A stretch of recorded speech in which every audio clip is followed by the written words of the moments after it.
Naku naman, sana magsalita na ang China sa pag-angkin ni Bongbong na sa kanyang project ang Bukana Bridge dahil ang China naman talaga ang nagpondo nito at ginawa lang ng China yon dahil kinausap sila ni Tatay Digong. Kaya naman kaming mga Filipino na nagmamahal sa mga Duterte, nananawagan kami na sana ay magsalita na ang China kahit maglabas lamang sila ng kanilang official statement na kumpirmahin nila na sila ang gumastos ng Bukana Bridge at kaya nila ginawa ito dahil kay Tatay Digong para pag maglabas na sila ng official statement, ang China isasampal naman ito sa pagmumuka ni Bongbong Marcos para magising siya sa katotohanan na hindi talaga siya ang dahilan kung bakit may Bukana Bridge ang Davao ngayon.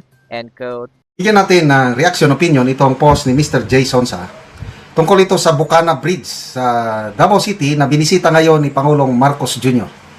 Malapit na itong matapos. Sabi ni Jason sa, it's China's fault why there is a bridge like this in Davao. Kasalanan ng China. Bakit nagkaroon ng bridge niya? President Bongbong Marcos visited the 1.340 km China-funded Bukana Bridge project in Davao City today. Also referred to as the China Aid Localized Project for the Davao River Bridge, the Bukana Bridge serves as a critical component of the Davao City Coastal Road Project. The Bukana Bridge, an integral component of the Davao City Coastal Bypass Road, is being constructed by the DPWH Unified Project Management Office, Bridges Management Cluster, with China Road and Bridge Corporation as the civil works contractor. The bridge will connect the eastern and western coastal areas of the city which are currently separated by the Davao River.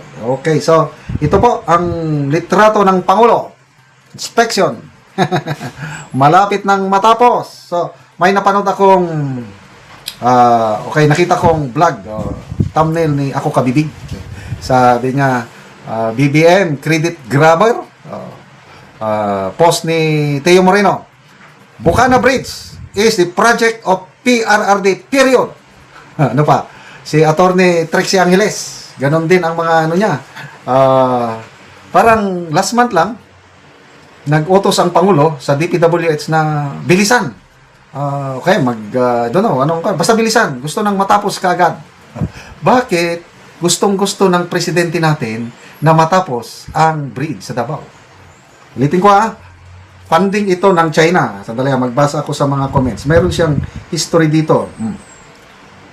Sabi ni Rich Mindset, ito yata, ang project na yan, China funded ang project as a gesture of goodwill to its ally. Resulta ng magandang relasyon between China and the Philippines during the Duterte administration. So ito, balita ng Mindanews, September 25, 2018 pa. Sabi dito, the Chinese government will donate a major bridge worth 1.5 billion in Davao City. Baka ito yung counterpart. Kasi ang nabasa ko, mga 3.2 billion lahat ang cost ng project ng bridge. So, siguro itong 1.5 billion galing sa China and then may counterpart ang local government. Ganun ba yun? Chinese government will donate a major bridge worth 1.5 billion in Davao City, the hometown of President Rodrigo Duterte, where he served as mayor for 22 years as a gesture of goodwill for its ally, an official of the Department of Public Works and Highways said.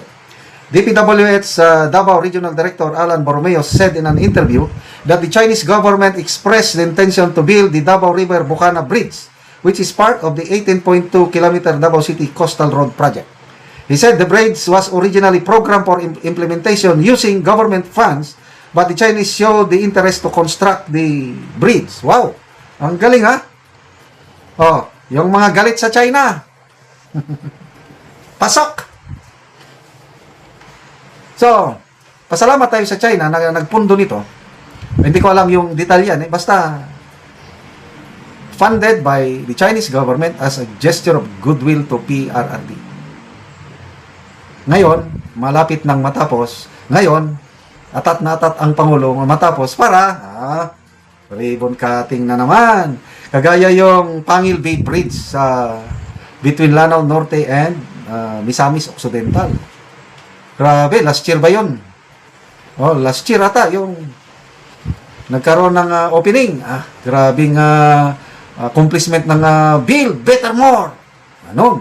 Accomplishment daw ng Marcos. Hello, hindi. Yung bridge ng Pangil Bay Bridge na yan, nagsimula pa Aquino administration. In fairness, sila ang nagsimula niyan. Pinagpatuloy lang ng Duterte administration at natapos sa unang taon o pangalawang taon pag panunungkulan ng Marcos administration. Tapos, aangkinin nila na sila, build better more kuno. Ha? Baka ito, pag naopinyan, ipagmamayabang na naman. Ito na, Pangulong Marcos, build better more. Hoy, wag niyong sabing build better more yan. So far, sa opinion ko lang, wala pa akong nakitang major infrastructure project na nagawa, sinimulan ng administrasyon ito at nagawa. Wala pa. Example, yung subway, yung sa Metro Manila, ipinagmayabang ng Pangulo na matatapos by 2028 at the end of his term. Anong sabi ng DOTR? Hindi. 2032 pa yan. Anong sabi ng NEDA or DepEd? Hindi. Delayed yan. Kasi nga, nawawalan ng pundo.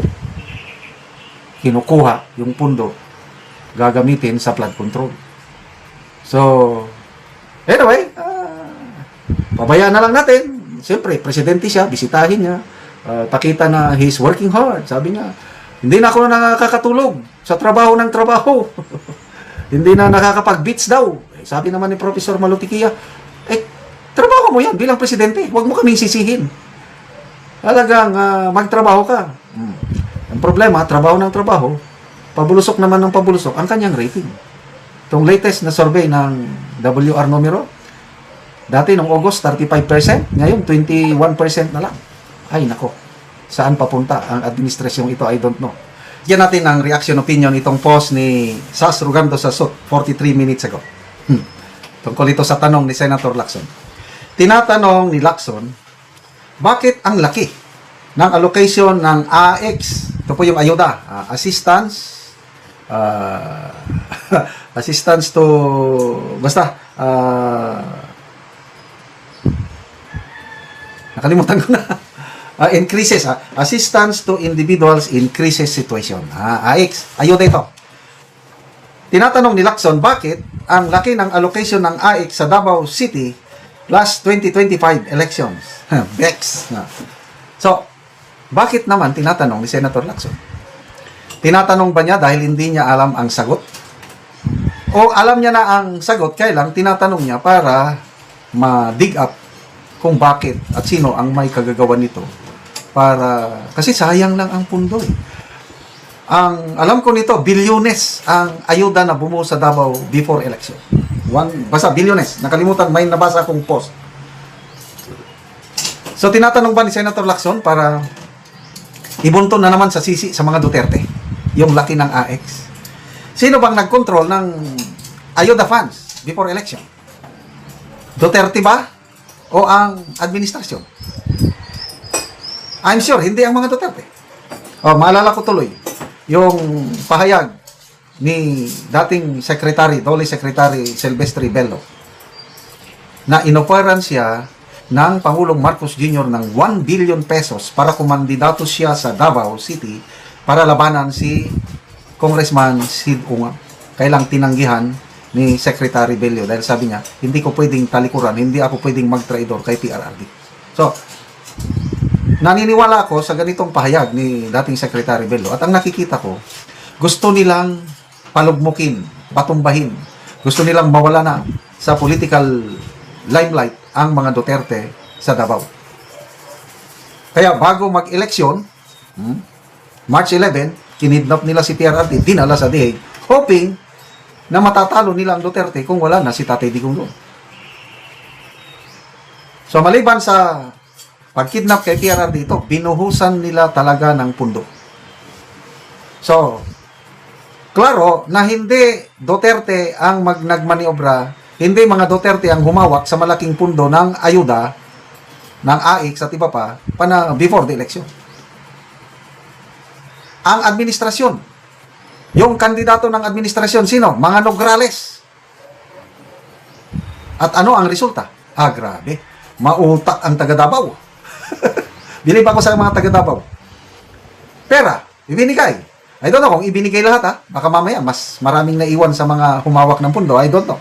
Kaya lang, tinanggap yung AX o ayuda, ang mga tao sa Davao, bumoto pa rin kung sino gusto nila. Kaya, landslide o tsunami. I think si Tatay Digong kahit nakakulong na, nasa 95% ang nakuha niyang boto. Ang kalaban niya si Nograles. Nasa 5% o less than 5%. Ganon din, lahat sila eh. Congressman Pulong, yung anak ni Congressman Pulong, yung si Congressman Ungab, ganon din sa Vice Mayor, talagang it's a landslide win for Team Duterte in Davao. Despite itong kini-question ni Senator Lacson na bakit ang laki ng AX, tinatanong pa ba yan? Kaya, depende sa motive niyang pagtatanong. Kung ang motive niya is, bakit gano'n ang nangyari sa Davao at tulig sa inya ngayon, yung mga nag-release ng pundo, maganda. Huwag nyo namang siraan pa ang mga Duterte dahil wala silang kinalaman dyan sa AX sa Davao. Magbasa tayo sa mga comments. The political blogger, sinagot na, support for Carco Nograles, hindi niya alam. Jake Cortez, dahil kay speaker po, maraming programa. Christian Custodio, salamat kay speaker, may AX. Ray Baldomar, sinisigaw ng isang representatives, kung wala si speaker, walang AX. Sino bang yung babaeng kongresista ata sa Luzon? Gemma Sia, namigay ba naman ng ayuda ang hindi empleyado ng gobyerno? Tanungin niya sila Carlo at Migs Nograles kung saan galing ang pera.